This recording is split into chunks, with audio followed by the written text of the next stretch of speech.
shall do the next type of tourism, that is holiday tourism. That is the travel between 1 day to 365 days duration for the purpose of a holiday, honeymoon, skiing, or snowboarding, or as an incentive reward for the good work.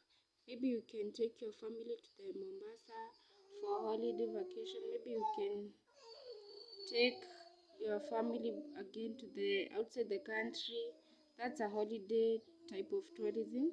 Then you go to the next one, that is adventure tourism. This is a type of niche tourism that involves exploration or travel to remote areas where the traveler should expect the unexpected. It may include the performance of acts that require significant effort or some degree of risk. That is when you move from point of origin to a tourism destination just to explore what that destination has. Maybe you take risk to climb mountains, to climb blocks, just for adventure.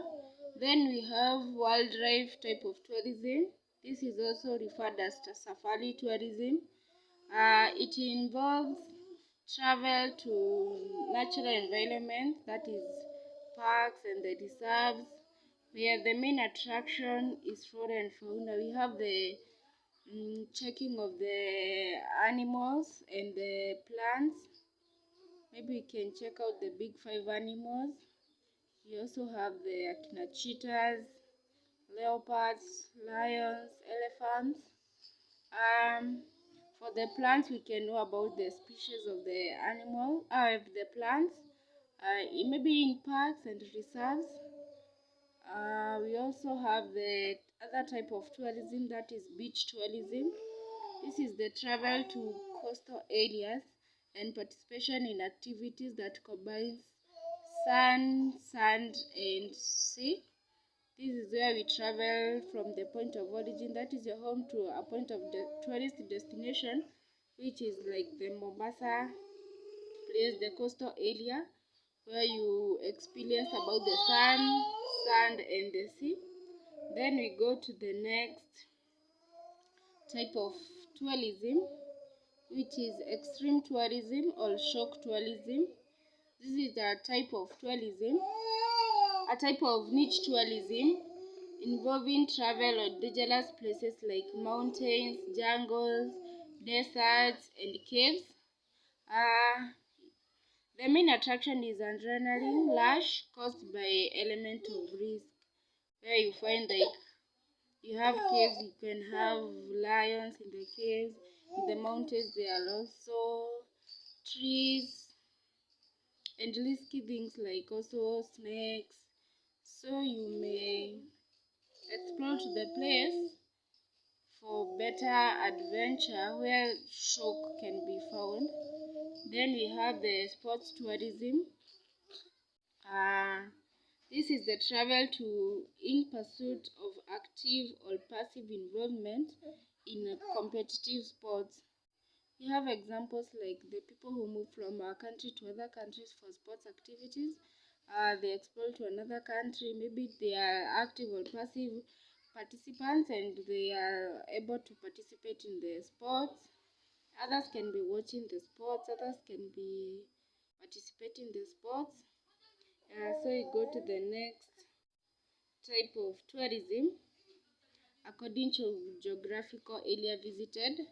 So we have the domestic, international, and regional type of tourism according to geographical areas.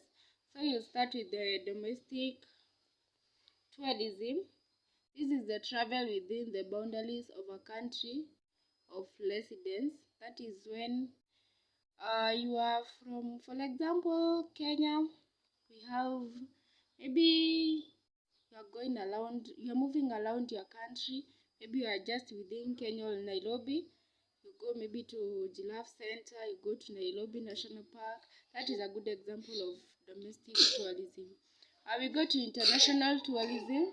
This is the travel to a destination beyond the boundaries of a country or residence. That is travel from one country to another. Earlier on, There was an example of a couple that was given a free trip that is from Kenya to Dubai for 14 days. They had a wedding last month, and so they were given by the Bonfire Adventures. That is from Kenya to Dubai. That's an international tourism. Maybe you can give another example after class. You can write in your book something like an example of domestic and international tourism.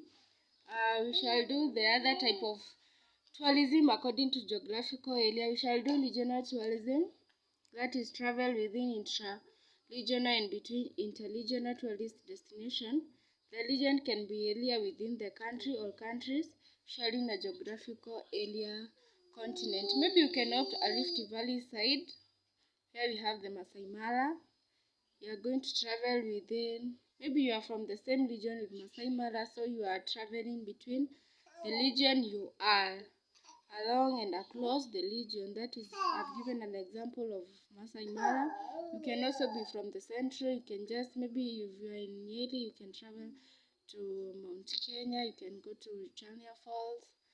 You can also go to Sagana Falls, where we have water flowing, which is a very good adventure. You can also have the Nairobi region, where you are going to travel within Nairobi,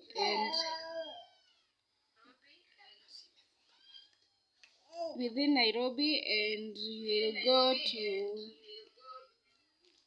Nairobi National Park, Giraffe Center, and also other parts in Nairobi to explore more about tourism. Tourism is an interesting thing. If you love traveling, you can understand more. Thank you. Have a good day and a nice day ahead.